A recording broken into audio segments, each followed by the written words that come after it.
আজকে দীর্ঘক্ষণ বৈঠক দিলীপ ঘোষের সঙ্গে। দিলীপ ঘোষকে কি নির্বাচনের আগে আবারও সক্রিয়ভাবে পাওয়া যাবে? দিলীপ ঘোষ কবে নিষ্ক্রিয় ছিল? দিলীপ ঘোষ তো ঘুরছে, গোটা পশ্চিমবঙ্গে বিভিন্ন জায়গায় যাচ্ছে। দুদিন আগেও তো সভা করে এসেছে হুগলি জেলায়। কে সক্রিয় কে নিষ্ক্রিয়, কোথা থেকে এ সমস্ত খবর আছে এগুলো আমার জানা নেই। আজকে দীর্ঘ বৈঠকের কি গুরুত্বটা কোথায়?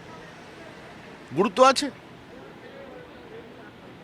যে কোনো সংগঠিত রাজনৈতিক দলের একটা নির্দিষ্ট অবস্থান থাকে, নির্দিষ্ট সাংগঠনিক কাজকর্মের গতিমুখ থাকে, সেটা নিয়ে বৈঠক।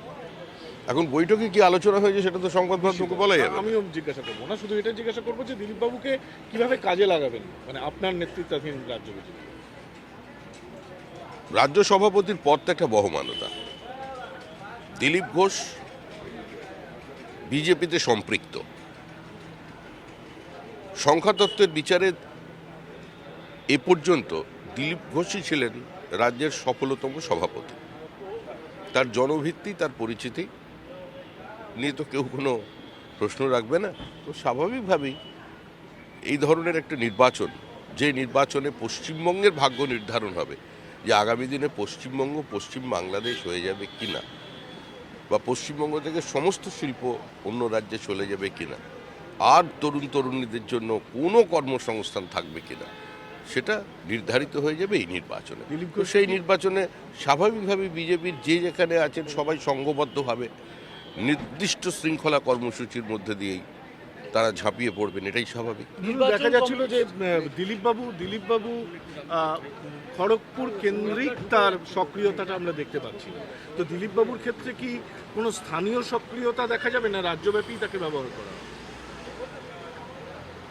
পাহাড় থেকে সাগর পর্যন্ত দিলীপ ঘোষকে স্বমহিমায় বা দিলীপ ঘোষের চেনা ভঙ্গিতে পশ্চিমবঙ্গের মানুষ দেখতে পাবে, সংবাদ মাধ্যম তো পাবেন। না, এতদিন তাহলে দেখা যায়নি কেন? এই প্রশ্নটাও তো থাকবে। আপনি বলছেন সম্পৃক্ত, নিশ্চয়ই উনি আপনার সম্পৃক্ত। প্রশ্ন করার অধিকার আছে, কিন্তু আমার উত্তর না দেওয়ারও নির্দিষ্ট একটা অধিকার আছে। নিশ্চিতভাবে। নির্বাচন কিন্তু কমিশনের প্রশ্নটা আমি হুমকির পরও ব্যক্তি শ্রমিক ভট্টাচার্যকে রাখছি না, রাখছি একজন রাজনীতিক শ্রমিক ভট্টাচার্যকে। আমরা দেখলাম অমিত শাহ আসবার পর আপনি দিলীপ বাবুকে নিয়ে বৈঠক করলেন, দূরত্ব ঘোচানোর চেষ্টা হলো। সেটা আগে কোথাও কেন কোনো হয়নি? দূরত্ব ছিল না। অতীতেও দিলীপ ঘোষের সঙ্গে আমার বৈঠক হয়েছে। আমি সভাপতির পরেই দিলীপ ঘোষ আমার সঙ্গে দীর্ঘক্ষণ বৈঠক করেছেন। তারপরেও দিলীপ ঘোষের সঙ্গে আমার কথা হয়েছে। অমিত শাহ আসার আগেও কথা হয়েছে, অমিত শাহ আসার পরেও কথা হলো, এবং ভবিষ্যতে আরও কথা হবে। এখন আপনারা কি চান যে আমি দিলীপ ঘোষকে জড়িয়ে ধরে দাঁড়িয়ে থাকবো? না, এরকম কি রাজনীতিতে হয় নাকি?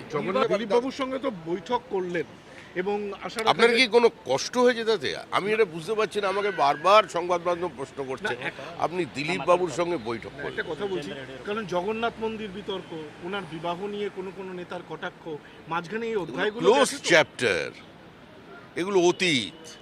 জগন্নাথ অতীত নিয়ে আমাদের এখন কোনো বক্তব্য নেই। যা আছে তা বর্তমান, সেটাই ভবিষ্যৎ। দাদা, ভোটের আগে ভবিষ্যতে কি হবে সেটাই দেখুন। লক্ষ্য একটাই, 2026-এর নির্বাচন তৃণমূলের বিসর্জন। দাদা, ভোটের আগে বাংলা ও আসাম বন্দে ভারত আরেকবার স্লিপার প্রশ্ন ট্রেন করো। পেল। ভোটের আগে বাংলা ও আসাম বন্দে ভারত স্লিপার ট্রেন পেল। গৌহাটি বাংলার মধ্যে বন্দে ভারত স্লিপার ট্রেন চলবে। কেন্দ্রের মাতৃসুলভ আচরণের কথা যারা বলেন, আজকে তারা দেখতে পাচ্ছেন যে নরেন্দ্র মোদী সারা ভারতবর্ষের মানুষের আর্থসামাজিক উত্তরণ চান, তাদের জীবনের গতি আনতে চান, স্বাচ্ছন্দ্য চান। কিন্তু দুর্ভাগ্যের বিষয় এটাই যে পশ্চিমবঙ্গের 43টা রেলের প্রজেক্ট বন্ধ হয়ে আছে জমি জটের কারণে।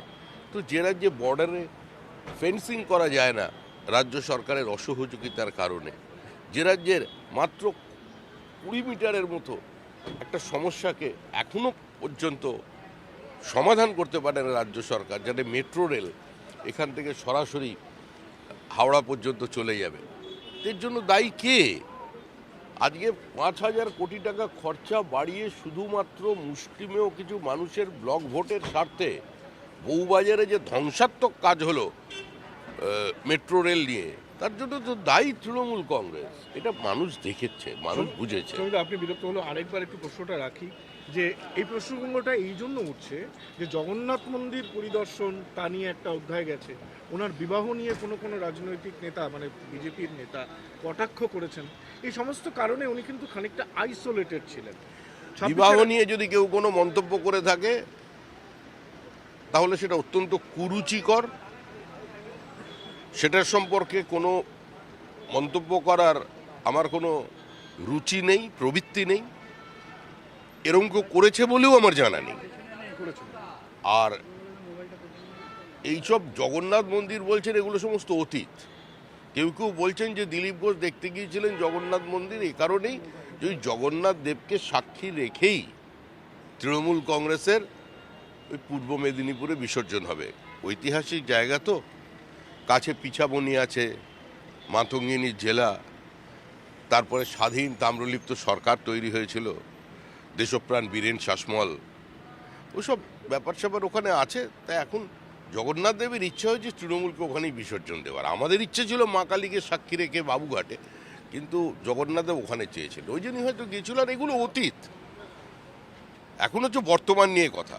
এখন একটাই লক্ষ্য, দিলীপ ঘোষ, শ্রমিক ভট্টাচার্য, শুভেন্দু অধিকারী, রাহুল সিনহা, সুকান্ত মজুমদার, যাদের আপনি নাম বলছেন, 2026-এর নির্বাচন, তৃণমূলের বিসর্জন। একটা শেষ প্রশ্ন, 1 মিনিট ধর। বলছি যে মানে যৌথ নেতৃত্ব নাকি নেতৃত্বের মধ্যে এলাকা ভাগ করে নেবেন আপনারা, পুরো জোন ভাগ করে নেবেন? দাদা, জোন ভাগ করে নেবেন। মুখ্যমন্ত্রী কেন্দ্রীয় স্বরাষ্ট্রমন্ত্রীকে আক্রমণ করে বলছেন যে ঠিক আছে, হ্যাঁ, কোনো কি এক একজন নেতার দায়িত্ব এক একটা, যেমন তৃণমূল অবজারভার রাখে, তেমন ভাবে কি কিছু ভাবনা চিন্তা রয়েছে দিলীপ বাবুকে একটা? আমার মনে হয় ভারতবর্ষের কোনো মানুষ এটা শুনলে আশ্চর্য হবেন যে বিজেপিকে তৃণমূলের থেকে সাংগঠনিক পরামর্শ নিতে হবে। আমাদের একটাই লক্ষ্য, জোন ভাগ করা না, আমাদের একটাই লক্ষ্য পশ্চিমবঙ্গকে সংঘবদ্ধ করা। সমস্ত বিজেপি নেতৃত্ব মিলে পশ্চিমবঙ্গের মানুষকে সংঘবদ্ধ করে তৃণমূল নামক অভিশাপ থেকে এই রাজ্যকে মুক্তি দেওয়া।